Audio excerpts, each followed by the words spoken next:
नमस्कार दोस्तों, एक बार फिर से आपका स्वागत है आपके अपने YouTube चैनल मेरी कहानियां पर। आज हम फिर से हाजिर हैं एक नई कहानी के साथ। मैंने पिताजी की वसीयत कई बार पढ़ी थी, जिसे देखकर मेरा खून खौल रहा था। 2 दिन पहले ही मुझे अमेरिका से अचानक भारत आना पड़ा क्योंकि मेरे पिताजी का निधन हो चुका था। अपने पिताजी के अंतिम संस्कार के बाद जब उनके वकील ने मुझे उनकी वसीयत दी तो उसे देखकर मैं गुस्से से लाल हो गया था। मैं अमेरिका में एक गैस स्टेशन पे काम करता था। जो तनख्वाह मुझे मिलती, मैं अपने मामूली खर्चों के पैसे निकालकर बाकी सब भारत पिताजी को भेज देता था। पाई जमा करके और कुछ अपने शहर की जमीन बेचकर मेरे पिताजी ने मुंबई जैसे शहर में एक घर और कुछ दुकानें खरीद ली थी। मैं पिछले 10 साल से पैसे भेज रहा था। 17 साल की उम्र से ही मैं अमेरिका चला गया था और अब 27 साल का हो चुका था। अचानक पिताजी के निधन की खबर सुनकर वापस आने के कारण मेरी नौकरी भी छूट गई थी, क्योंकि वहां के लोग मुझे छुट्टी देने को तैयार नहीं थे। मुझे ये भरोसा था कि जो भी पैसे मैंने घर भेजे थे वो सब मेरे पिताजी ने मेरे लिए संभाल कर रखे होंगे, इसलिए मुंबई जाते ही कोई छोटा मोटा काम करके अपना घर बसा लूंगा। लेकिन पिताजी की वसीयत ने मेरे होश उड़ा दिए थे। वसीयत में लिखा था, अमेरिका जाने के लिए तुम्हें पैसों की जरूरत थी, इसलिए मैंने अपनी जमीनों का कुछ हिस्सा बेचकर तुम्हें पैसों का इंतजाम करके दिया था। इसलिए इस घर पर और मेरी बाकी जायदाद पर सिर्फ और सिर्फ सुनीता का हक है। तुम्हारा हिस्सा तुम्हें पहले ही मिल चुका है जब तुम अमेरिका गए थे। ये पढ़कर मेरा सिर चकरा गया था। वो एक पागल, कम उम्र की मेरी बहन, जिसका पागल खाने में इलाज चल रहा था।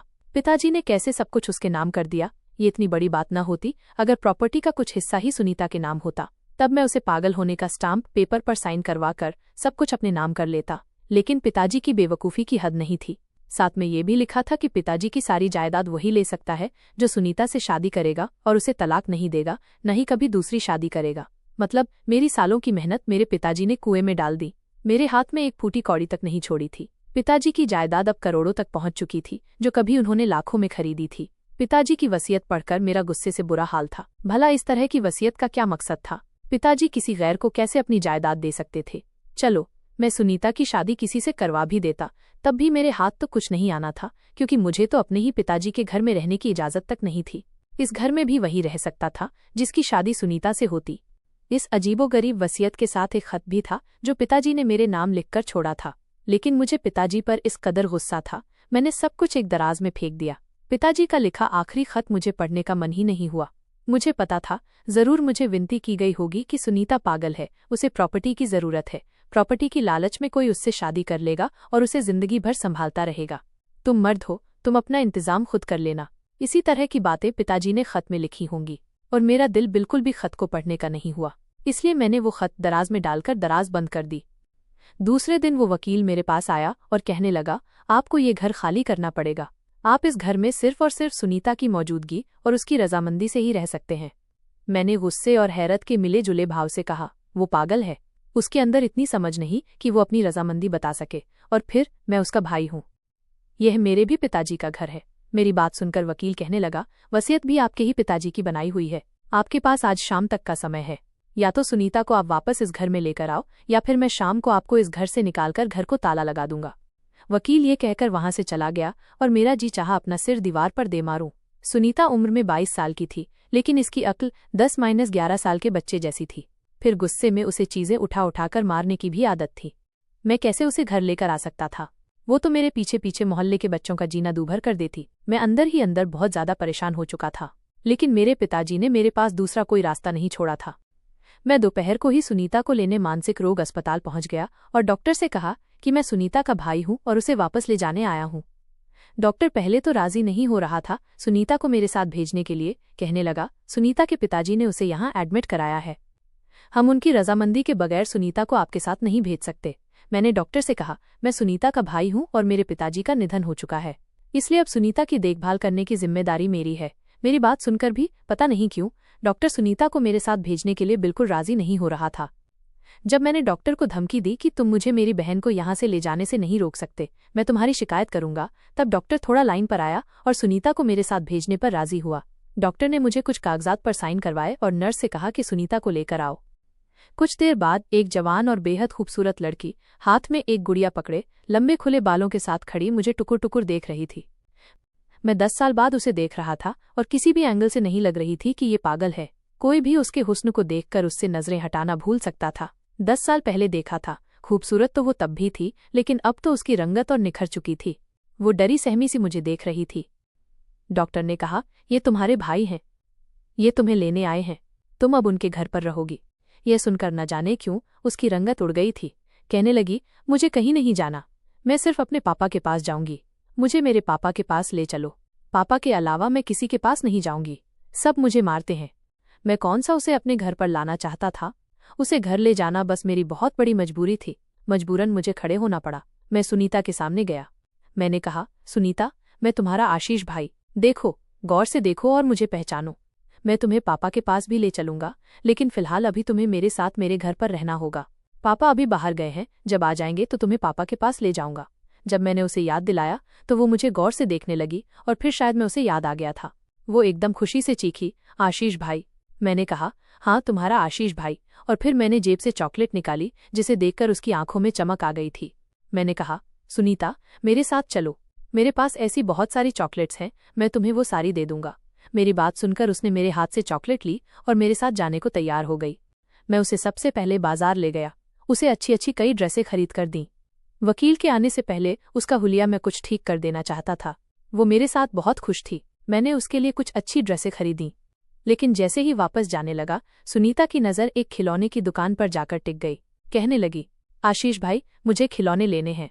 वो मुझे आशीष कहने के बजाय आशीष भाई कहकर बुलाया करती थी। मैं उसे खिलौने की दुकान पर ले गया। मुझे लगा वो एक गुड़िया खरीदेगी, लेकिन उसने तो बहुत से अलग अलग तरीके के खिलौने उठाने शुरू कर दिए। मेरे पास इतने पैसे फिलहाल जेब में नहीं थे। मैंने सुनीता को बड़े प्यार से कहा, अभी तुम कोई एक गुड़िया ले लो, मैं तुम्हें कल बहुत सारे खिलौने लेकर दूंगा। लेकिन वो जिद करने लगी और फिर मुझे सुनीता पर गुस्सा सा आने लगा। मैंने उससे सारे खिलौने छीनकर वापस रखे, उसका हाथ पकड़कर जबरदस्ती कार में बैठाकर घर ले आया। वो किसी बच्चे की तरह जिद कर रही थी और जोर जोर से रो रही थी। मैं 1 घंटे में ही उस पागल लड़की की हरकतें देखकर परेशान हो चुका था। मुझे अपने मरे हुए पिताजी पर भी गुस्सा आने लगा था। न जाने मुझे किस मुसीबत में डालकर चला गया था कि मैं उसकी दूसरी पत्नी की पागल बेटी को संभालता रहूं, मजबूरन उसे बर्दाश्त करूं। सुनीता मेरी सौतेली माँ के पहले पति से थी। मैं 10 साल का था जब मेरी माँ इस दुनिया से चली गई थी। मेरे पिताजी ने दूसरी शादी की। मेरी सौतेली माँ जब दुल्हन बनकर इस घर में आई तो वो 3 साल की एक बच्ची को भी साथ लाई थी, जो देखने में कोई जापानी गुड़िया जैसी लगती थी, लेकिन थी जरा सी बावली। मेरे पिताजी ने मुझसे कहा था, सुनीता तुम्हारी बहन है, इसे आज से अपनी बहन समझना। लेकिन मैंने गुस्से से कह दिया था कि ये लड़की मेरी बहन नहीं है, मैं कभी बहन नहीं मान सकता। मुझे न तो सौतेली माँ कभी अच्छी लगी थी, न ही मेरी वो सौतेली बहन। मैं उन दोनों माँ बेटी से बिल्कुल भी बात नहीं करता था। खाना खाने के बाद या तो कमरे में चला जाता या फिर बाहर अपने दोस्तों के साथ। स्कूल से आने के बाद मेरा यही रूटीन होता था। मैं हमेशा दोनों माँ बेटी को इग्नोर करता था। लेकिन मुझे इस सुनीता नाम की बच्ची से नफरत उस समय महसूस होने लगी जब मेरे सगे पिताजी मेरे बजाय उससे ज्यादा मोहब्बत करते थे। उसे गोद में उठाए उठाए फिरते जैसे वो उसकी सगी बेटी हो और मैं सौतेला। ये सब देखकर मेरा खून खौल उठता था। जब मैं अपने पिताजी को उस पागल लड़की से प्यार करते देखता तो मुझे न जाने क्यों उससे चिढ़ होती थी। एक बार जब मैं छोटा था तो अपने खिलौनों से खेल रहा था, जब वो मेरे खिलौने लेने की जिद करने लगी। मैंने कहा, खबरदार, जो मेरे खिलौने को हाथ भी लगाया तो। लेकिन वो जोर जोर से रोने लगी और जिद करने लगी। मैंने उसके मुंह पर जोर से एक थप्पड़ मार दिया। मेरा थप्पड़ इतना जोरदार था कि वो दूर जाकर गिरी थी। इसी वक्त मेरे पिताजी घर में दाखिल हुए थे। ये देखकर मेरी सौतेली माँ भी मुझे घूरने लगी और पिताजी ने मुझे बहुत जोर का थप्पड़ मारा। तुम्हारी हिम्मत कैसे हुई मासूम से बच्ची पर हाथ उठाने की। बस उसके बाद मुझे सुनीता से नफरत सी होने लगी थी। जैसे जैसे समय गुजरता गया मेरी नफरत भी उस पागल के लिए बढ़ती ही रही। फिर मैं 17 साल की उम्र में ही अपनी पढ़ाई को बाय बाय कहा और पिताजी से जिद करने लगा कि मुझे अमेरिका जाना है। वहाँ मेरा एक दोस्त अपने पिताजी के साथ गया था, मैं भी उनके साथ चला गया। कोई डिग्री मेरे पास नहीं थी, इसलिए गैस स्टेशन की जॉब कर ली। अब 10 साल बाद आया, तब भी मेरे पिताजी ने सगे बेटे की बजाय सब कुछ उस सौतेली बेटी को दे दिया था। वो अब भी मुझसे जिद कर रही थी और मुझे उस पर गुस्सा आया कि मैं उसके मुंह पर जोर से थप्पड़ मार दिया।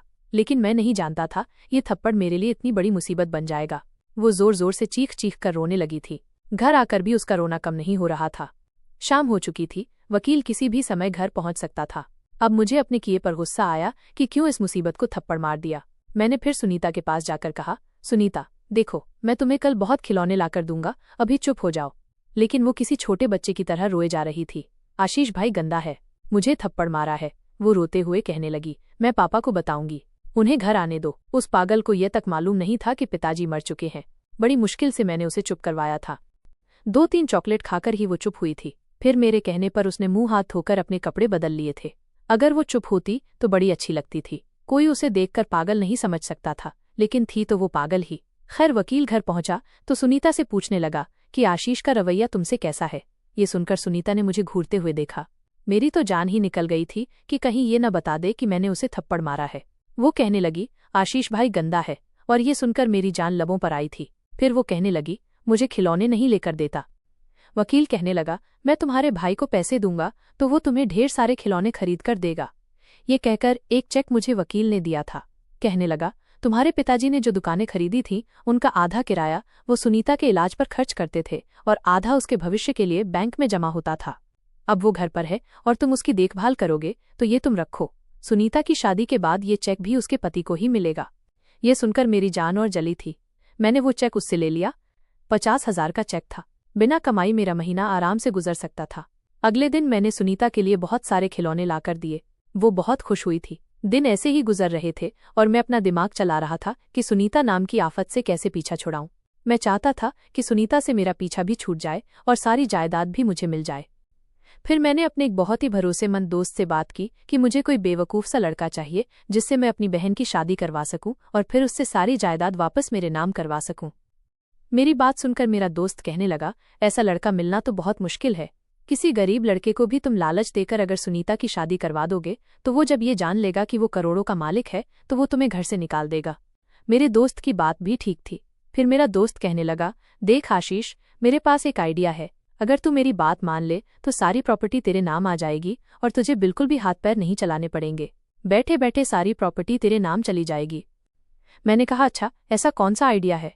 और फिर जो कुछ मेरे दोस्त ने मुझसे कहा मेरा खून खौलने के लिए काफी था।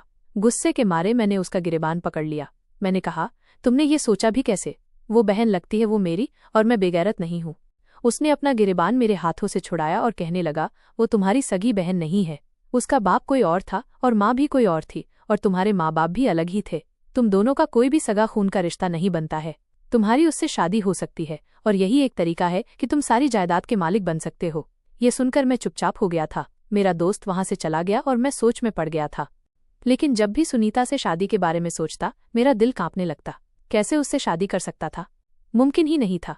लेकिन ये बात भी ठीक थी, मैं जिस इंसान से भी सुनीता की शादी करवाता वो करोड़ों की जायदाद देखकर मुझे मेरे ही घर और मेरे ही पिताजी की जायदाद से बेदखल कर देता। मुझे लगा फिलहाल ये सब करने में कोई हर्ज भी नहीं है। मैंने दूसरे दिन अपने दोस्त से कहा, तुम्हारी बात ठीक है। मैंने वकील से भी बात की। वो मेरे और सुनीता के रिश्ते के बारे में जानता था, इसलिए कहने लगा, ठीक है, लेकिन आपको वसीयत तो याद है न? न तो आप दूसरी शादी कर सकते, न ही सुनीता को छोड़ सकते हैं। इस सूरत में आपसे सब कुछ छिन जाएगा। ये वो कांटा था जो मेरे गले में जाकर अटक सा गया था। मैं तो भूल ही गया था मेरे पिताजी ने मेरे लिए कौन कौन से कांटे बिछा रखे थे। फिलहाल मुझे सुनीता से शादी करनी थी ताकि मुझे एक अच्छी खासी रकम मिलती और मैं अपना बिजनेस शुरू करता। एक बार मेरा कारोबार जम जाता तो फिर कोई समस्या नहीं थी। मैं सुनीता को छोड़ भी देता तो क्या फर्क पड़ता था। मैंने सुनीता से शादी कर ली। उस पागल को तो शादी के बारे में कुछ पता भी नहीं था।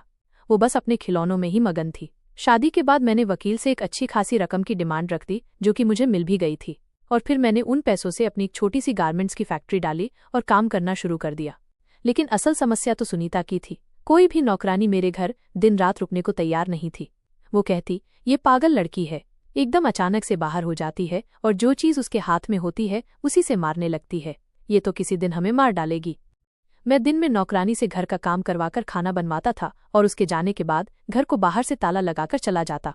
मुझे इस बात से कोई फर्क नहीं पड़ता था कि सुनीता अंदर अकेली कैसे रहेगी। मुझे तो इस बात का भी एहसास नहीं था कि वो पागल है, खुद को नुकसान भी पहुंचा सकती है। जब वापस घर लौटता तो पूरा घर बिखरा हुआ होता। सुनीता कुछ खाना खाती, बाकी सब फर्श पर गिरा हुआ मिलता और वो खिलौनों से खेल रही होती। मुझे देखकर मेरे पास आ जाती, आशीष भाई मेरा चॉकलेट लाए। मैं जेब से एक चॉकलेट निकालकर उसे देता। घर की बिखरी हालत देखकर मुझे सुनीता पर गुस्सा आने लगा था। मैं अब उसे डांटने लगा था। मैं थका हारा घर पहुंचता था और घर का हाल देखकर मेरा जी चाहता कि सुनीता का गला दबा दूं। एक बार तो हद ही हो गई थी। जब मैं घर में दाखिल हुआ तो गैस की गंध मेरी नाक से टकराई। मुझे समझते देर नहीं लगी कि सुनीता ने गैस सिलेंडर खोल दिया है। मैंने जल्दी जल्दी घर के सारे खिड़की दरवाजे खोल दिए और सुनीता को किचन से खींचकर बाहर सोफे पर बिठाया और एक जोरदार थप्पड़ उसके गाल पर रखा।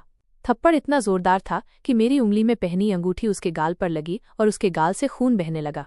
कुछ पल के लिए तो वो कुछ बोल ही नहीं पाई और फिर थोड़ी देर बाद उसने रोना शुरू कर दिया। काफी देर के बाद घर से गैस की गंध आना बंद हुई। फिर भी मैंने उसे सोफे से उठने नहीं दिया और उससे बार बार सवाल कर रहा था। फिर तुमने सिलेंडर खोला क्यों? वो रोते हुए बताने लगी, मुझे भूख लगी थी और सारा खाना गिर गया था। मैं खुद से खाना बनाने किचन में गई थी, लेकिन मुझे गैस जलाना नहीं आ रहा था। उस दिन मुझे एहसास हुआ कि सुनीता को घर पर अकेला छोड़ना कितना खतरनाक हो सकता है, लेकिन मैं कर भी क्या सकता था। उस दिन के बाद मैं एक काम करना शुरू कर दिया कि बीच बीच में मैं घर का 1-2 चक्कर लगा लेता, लेकिन सुनीता को बंद करके जाना मेरी मजबूरी थी। दिल बदलने लगा। एक रात मैं गहरी नींद सो रहा था जब बादलों की जोरदार आवाज से मेरी आंख खुली। बाहर बारिश के शोर से मुझे एहसास हुआ बाहर बहुत तेज बारिश हो रही थी। इसी समय मेरे कमरे का दरवाजा ऐसे खटका जैसे भूचाल आ गया हो। मैंने जल्दी से उठकर दरवाजा खोला। सुनीता बाहर सामने बदहवास सी खड़ी थी। चेहरे की रंगत उड़ी हुई थी, बहुत ज्यादा डरी हुई लग रही थी। मुझे देखते ही मेरे गले से लिपट गई। मैं तो एकदम जम सा गया था। अब जबकि सुनीता के साथ मेरा रिश्ता बदल गया था, तो सुनीता की इस हरकत पर मेरी दिल की धड़कनें अजीब तरह से धड़क उठी थी। मैंने एक झटके से सुनीता को खुद से दूर करना चाहा। मैंने गुस्से से सुनीता से कहा, सुनीता, ये क्या हरकत थी? सुनीता कहने लगी, आशीष भाई, मुझे डर लग रहा है। मैंने कहा, पीछे हटो और मुझे भाई मत कहकर बुलाया करो, सिर्फ आशीष कहकर बुलाया करो। लेकिन सुनीता बहुत ज्यादा डरी हुई थी। उसे इतना डरा हुआ देखकर मैंने पूछा, सुनीता, क्यों डर लग रहा है? किस लिए डर लग रहा है? वो मुझसे अब भी चिपकी हुई थी। मैंने मुश्किल से उसे खुद से अलग किया। बारिश से डर लग रहा है। वो बुरी तरह से कांप रही थी। उसकी हालत ये थी कि न जाने उसे क्या हो जाएगा। मैंने उसे अपने बिस्तर पर लेटा दिया। वो मेरा हाथ पकड़कर लेट गई। कुछ देर में वो सो गई थी, लेकिन मुझे नींद नहीं आ रही थी। इस बात में कोई शक नहीं था कि वो बहुत खूबसूरत थी। मैं जितना ये चाहता कि उसकी तरफ ना देखूं, लेकिन मेरी नजर पूरे कमरे में घूम फिरकर उस पर जाकर टिक जाती। मैं जब देखा कि वो गहरी नींद सो गई है, तो अपना हाथ उसके हाथों से खींचा और सोफे पर जाकर लेट गया। काफी देर तक सोने की कोशिश करता रहा, लेकिन नींद नहीं आ रही थी। वो पूरी गहरी नींद में जा चुकी थी। मैं उठकर बाहर हॉल में आ गया और वहीं सोफे पर लेटकर सो गया। उन्हीं दिनों मेरी फैक्ट्री में एक लड़की जॉब करने लगी थी, जो अच्छी खासी खूबसूरत थी। मुझे भी अच्छी लगने लगी थी। बहुत जल्द ही हम एक दूसरे से शादी करने का इरादा रखते थे। एक बार मैं उसे अपने घर ले गया। उसे देखकर सुनीता के माथे पर बल पड़ गए थे। कहने लगी, ये मेरे घर क्यों आई है? इसे बाहर निकालो। ये सुनकर मीरा मुझे देखने लगी। कहने लगी, आशीष, तुमने क्यों एक पागल लड़की को घर में रखा हुआ है? मैंने कहा, मेरी मजबूरी है। और फिर मैं मीरा से कुछ नहीं छुपाया, सब कुछ उसे बता दिया। मीरा कहने लगी, जल्द से जल्द इससे अपना पीछा छुड़ाओ। मैं शादी के बाद इसे बिल्कुल भी बर्दाश्त नहीं करूंगी।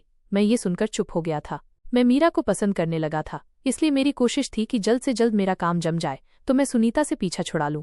फिर मुझे मीरा ने एक मशवरा दिया कि मैं सुनीता को जहर देना शुरू कर दूं। इस पागल लड़की की भी कोई जिंदगी है क्या? इसका तो मर जाना ही अच्छा है। इस तरह से मेरी जिंदगी में मुश्किलें कम हो सकती थीं और स्लो पॉइजन से किसी को मुझ पर शक भी नहीं होगा। मुझे मीरा का ये मशवरा अच्छा लगा। मैं ऐसे ही दवा सुनीता के खाने में मिलाकर उसे देने लगा। कभी उसे वो पाउडर आइसक्रीम में डालकर दे देता और कभी खाने में मिलाकर दे देता। मैं भी यही चाहता था कि वो मर जाए। खैर, समय यूं ही गुजरने लगा। एक बार जब मैं घर में दाखिल हुआ, मुझे सुनीता की सिसकियों की आवाज आ रही थी, लेकिन मुझे वो कहीं भी नजर नहीं आ रही थी। मैंने उसे पुकारा, लेकिन वो सामने नहीं आई। वो शायद अपने कमरे में थी, क्योंकि उसके रोने की आवाज वहीं से आ रही थी। मैं जब उसके कमरे का दरवाजा खोला और मैं अंदर दाखिल हुआ, तो मेरी ही जान निकल गई थी। वो एक कोने में डरी सहमी जिस हाल में बैठी थी, मुझे उसे देखकर शर्म आई थी। उसके कपड़े बुरी तरह फटे हुए थे। उसके कमरे का सामान बिखरा हुआ था। उसके बाल भी बिखरे हुए थे। उसका हुलिया और उसकी हालत को देखकर मुझे ये समझने में ज्यादा देर नहीं लगी थी कि कोई उसकी इज्जत को तार तार कर गया था। वो मुझे देखकर डर रही थी। कहने लगी, जाओ यहाँ से, मुझे मत मारो, मैं पापा को बताऊंगी, तुमने मुझे बहुत मारा है। ये कहकर वो रोने लगी। पहली बार मुझे उसकी ये हालत देखकर दुख हुआ था। ऐसा लगा जैसे किसी ने मेरे दिल को मुट्ठी में जकड़ लिया हो। पता नहीं क्यों उसकी हालत का जिम्मेदार मैं खुद को ठहराने लगा। मैंने उसके ऊपर बिस्तर पर पड़ी चादर उठाकर डाल दी, फिर उसके पास आकर बैठ गया। मैंने कहा, मेरे पीछे से कोई आया था? सुनीता, कौन आया था? बताओ मुझे, बस सुनीता, मुझे बता दे, वह आदमी कौन था? मैं उसका खून पी जाऊंगा, जिसने उस मासूम सी लड़की के साथ ये जुल्म किया था। वो बहुत डरी हुई थी, कभी ना में सिर हिलाने लगती तो कभी हाँ। मैंने कहा, मुझे बताओ, मैं उसे बहुत मारूंगा। फिर वो दोबारा रोने लगी। कहने लगी, मेरे पापा को ला दो, मुझे पापा के पास जाना है। मैंने कहा, तुम बताओ कौन आया था, मैं पापा को ले आऊंगा। वो घर में अकेली होती थी, ये बात सारे मोहल्ले वाले जानते थे। यकीनन जो कोई भी था इसी मोहल्ले से था। सुनीता कहने लगी, वो जो दूध लेकर सुबह आता है, वो आया था आशीष भाई। उसने मुझे बहुत मारा था। ये देखो मेरे कपड़े। ये कहकर वो अपने फटे हुए बाजू दिखाने लगी। उसका चेहरा, उसके बाजू सब जख्मी थे। पहली बार मुझे उस पर तरस आया था। मैंने प्यार से उसके बालों को सहलाया, उसके जख्मों पर दवा लगाई, सुनीता को अपने गले से लगाया। शायद उसे इसी चीज की जरूरत थी, -1 पनाह की, एक सुरक्षा का एहसास दिलाने की। जिस तकलीफ से वो 2-4 थी, मेरी जरा सी मोहब्बत और तवज्जो पर रोने लगी, कहने लगी, आशीष भाई, जब पापा थे तो मुझे कोई कुछ नहीं कहता था। मम्मी के मरने के बाद भी मुझे रोना नहीं आया था, क्योंकि पापा मेरे पास थे। लेकिन फिर पापा बीमार रहने लगे, इसलिए मुझे डॉक्टर के घर छोड़ गए। आशीष भाई, डॉक्टर अच्छे नहीं होते। वो लोग भी मुझे मारते थे, जैसे उस दूध वाले ने मारा है। वो डॉक्टर मेरे दोनों हाथ पीछे की तरफ बांध देते थे, मेरे मुंह में बहुत सारी रुई घुसाते थे ताकि मैं चीख न सकूं, और फिर वो मेरे गले से लिपटी रो रही थी, और ये सुनकर मेरा दिल ऐसा था जैसे धड़कना भूल गया था। मैंने तो कभी ये सोचा ही नहीं था कि मेरे पिताजी की बीमारी में सुनीता को कौन संभालता होगा, क्योंकि मेरे अमेरिका जाने के बाद सुनीता की माँ को टीबी की बीमारी थी और हालत इतनी खराब हो गई थी कि उसी में वो मर गई थी। फिर पिताजी ही सुनीता को संभालते थे, और जब पिताजी की तबीयत खराब हुई तो सुनीता को मानसिक रोग अस्पताल में दाखिल करवा दिया था, और वहां उसके साथ न जाने क्या क्या जुल्म होता रहा था। मुझे याद आने लगा कि डॉक्टर बिल्कुल भी राजी नहीं था कि मैं सुनीता को अपने साथ लेकर आऊं, क्योंकि वो सुनीता के साथ जुल्म करता था। रात भर सुनीता सोते हुए भी सिसकियां भरती रहीं, कभी नींद में डरने लगती तो कभी रोने लगती, यही कहती, मेरे पास मत आओ, मैं पापा को बता दूंगी, वो तुम्हें मारेंगे। पहली बार मुझे ये लगा कि जो मैंने उस बेजुबान और मासूम लड़की के साथ कर रहा हूं वो बहुत बड़ा जुल्म है। मैं अपनी जिंदगी की खातिर उसे जान से मारने की तरकीबें सोच रहा था। मुझे अब अपने पिताजी की वसीयत समझ आई थी। उन्होंने क्यों मुझे इतना पाबंद किया था। अचानक ही मुझे पिताजी का लिखा हुआ वो खत याद आया। मैंने उठकर अलमारी का दराज खोला और वो खत निकाला जो उस वसीयत के साथ था। उसे खोलकर देखा तो मेरे पिताजी ने मुझे हाथ जोड़कर विनती की थी, बेटा आशीष, तुम सुनीता से शादी कर लेना, उसे सुरक्षा देना, क्योंकि मुझे तुमसे ज्यादा किसी और पर भरोसा नहीं है कि वो सुनीता को पनाह दे सकता है। कोई सुनीता की प्रॉपर्टी के लालच में उससे शादी तो कर लेगा, लेकिन उसे वो मोहब्बत, प्यार और तवज्जो नहीं दे सकेगा जो तुम दे सकोगे। सुनीता मेरी सगी बेटी तो नहीं है, लेकिन मैंने हमेशा उसे बेटी बनकर पाला है। उसकी मरती हुई माँ से वादा किया था कि मैं सुनीता को कभी अकेला नहीं छोड़ूंगा। जब मैं बीमार था तो सुनीता की देखभाल की परेशानी होने लगी थी। मैं अकेला बीमार इंसान सुनीता की देखभाल नहीं कर सकता था। और फिर मैंने तुम्हें कई बार कॉल किया कि तुम वापस भारत आ जाओ, लेकिन तुम मेरी बात को हर बार इग्नोर कर देते थे कि तुम्हें छुट्टी नहीं मिल सकती। तुम्हारा इंतजार करते करते मैं मौत की दहलीज पर आकर खड़ा हो गया हूँ। सुनीता का इस भरी दुनिया में कोई नहीं है। मरने से पहले मैं जो वसीयत लिख रहा हूँ उसे सुनकर शायद तुम्हें दुख लगे, लेकिन मेरा खत पढ़कर तुम्हें मेरी वसीयत समझ में आ जाएगी। सुनीता को अपनाकर उसे सुरक्षा देना और जिंदगी भर उसका साथ निभाना। सुनीता में अभी बचपना है, वो अपनी उम्र के हिसाब से छोटे बच्चों वाली हरकतें करती है, लेकिन अगर तुम उसका बाहर जाकर किसी अच्छे डॉक्टर से इलाज कराओगे तो वो ठीक हो सकती है। मैं खुद ही उसका इलाज करता, लेकिन मेरी जिंदगी ने मुझे इतनी मोहलत ना दी। हाथ जोड़कर विनती है कि अपने मरते हुए बाप की ये बात मान लेना। मैंने वो खत वापस रख दिया। सुनीता अभी सोई हुई थी, मगर नींद में भी बुरी तरह से कांप रही थी। जिस तकलीफ से वो गुजरी थी वो छोटी तो नहीं थी। मैं अपने को कसूरवार समझ रहा था। जब मेरे पिताजी बीमार थे तो सुनीता की देखभाल के लिए किसी की जरूरत थी। वो मुझे बार बार बुलाते थे, लेकिन मैं छुट्टी ना मिलने की वजह से उनकी बात को इग्नोर कर देता था। लेकिन मुझे नहीं पता था कि सुनीता के साथ इतना बड़ा जुल्म हो जाएगा। पिताजी ने मजबूरी में सुनीता को मानसिक रोग अस्पताल में एडमिट कर दिया था, और वहां उसके साथ इतना जुल्म हुआ था, और इस सब का कसूरवार मैं खुद को समझ रहा था। अगर मैं समय से घर आ जाता तो सुनीता के साथ ये सब कुछ न होता। सुबह जब वो दूध वाला दूध देने आया तो मैंने उसकी अच्छे से खातिरदारी की थी, और फिर उसके बाद पुलिस के हवाले कर दिया। और ये देखकर सुनीता बहुत खुश हुई थी। मुझसे कहने लगी, हाँ मारो इसे और मारो, इसने मुझे बहुत मारा था। मैंने भी उसे दूध वाले को लहूलुहान करके रख दिया था। रात को जब मैं सुनीता को खाना खिलाने के लिए निवाला बनाकर उसे खिलाना चाहा तो वो कहने लगी, आशीष भाई, आज इसमें पाउडर नहीं डालोगे ना। उसकी बात ने मुझे अंदर से हिला दिया। मैं सुनीता के बचपने का फायदा उठाकर उससे छुपाकर वो स्लो पॉइजन उसके खाने में डालता था, बल्कि उसके सामने ही थोड़ा सा पाउडर उसके खाने की चीजों में डाल देता था, क्योंकि मुझे पता था ये पागल है, इसको कुछ भी समझ नहीं आएगा। और आज जब उसने कहा तो मैं अपने आप से नजर नहीं मिला पा रहा था। मैंने ना में सिर हिला दिया। सुनीता कहने लगी, तुम भी चाहते हो ना कि मैं मर जाऊं। उसकी बात सुनकर मैंने अचानक ही उसकी तरफ देखा था। वो ये बात कैसे जानती थी? वो कहने लगी, मैं सबको बुरी लगती हूँ, बस पापा को ही अच्छी लगती हूँ। मुझे पता है मैं वो पाउडर खाऊंगी तो मैं मर जाऊंगी। तुम्हारे दोस्त उस दिन तुमसे यही तो कह रहे थे। शायद वो मेरी और मीरा की बातें सुनकर सब कुछ समझ चुकी थी। अगर वो ये जान चुकी थी कि मैं उसे खाने में जहर दे रहा हूँ तो फिर वो क्यों जहर खा रही थी? उसकी मासूमियत पर मेरा दिल रो उठा था। फिर कहने लगी, तुम मुझे जहर मत दो, अपने दोस्त को अपनी दुल्हन बना लो, मुझे बस मेरे पापा के पास छोड़ दो, मुझे पापा के पास जाना है। मैंने सुनीता को कोई जवाब नहीं दिया था, बस उसे खाना खिलाता रहा। दूसरे दिन मीरा से कह दिया कि मैं तुमसे शादी नहीं कर सकता। मैंने ये कहकर फ़ोन बंद कर दिया था। मुझे अब सुनीता का इलाज करवाना था और मैंने नोट किया था वो प्यार से हर बात मान जाती थी। मेरी ज़रा सी तवज्जो पाकर वो पहले से बहुत अच्छी हो गई थी। घर को भी साफ सुथरा रखने लगी थी। मेरे बहुत से छोटे मोटे काम भी कर देती थी। जहाँ दवा असर न करे वहाँ प्यार असर कर जाता है। मेरी मोहब्बत का ही असर था कि सुनीता पहले से अच्छी होने लगी थी। मैंने अपना कारोबार अपने मैनेजर के हवाले किया और सुनीता को लेकर अमेरिका चला आया। वहाँ मैंने एक अच्छे डॉक्टर से सुनीता का चेकअप करवाया और सुनीता का इलाज चलने लगा। धीरे धीरे सुनीता ठीक होने लगी थी। उसे हमारे रिश्ते के बारे में भी समझ आने लगा था। मैंने उसे पिताजी के बारे में भी बता दिया कि पिताजी इस दुनिया में नहीं है।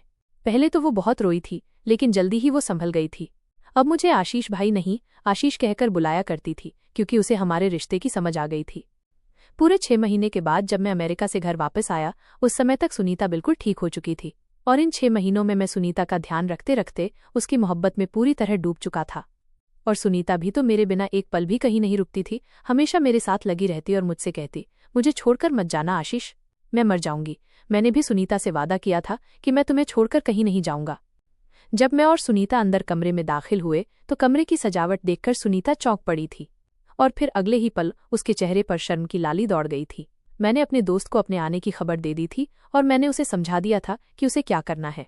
हमारी शादी को 8 महीने होने वाले थे और अभी तक मैंने सुनीता को छुआ भी नहीं था। सुनीता पूरी तरह ठीक थी और अब मैं सुनीता के साथ अपनी शादीशुदा जिंदगी की शुरुआत करना चाहता था। आज की रात हमारी सुहागरात थी।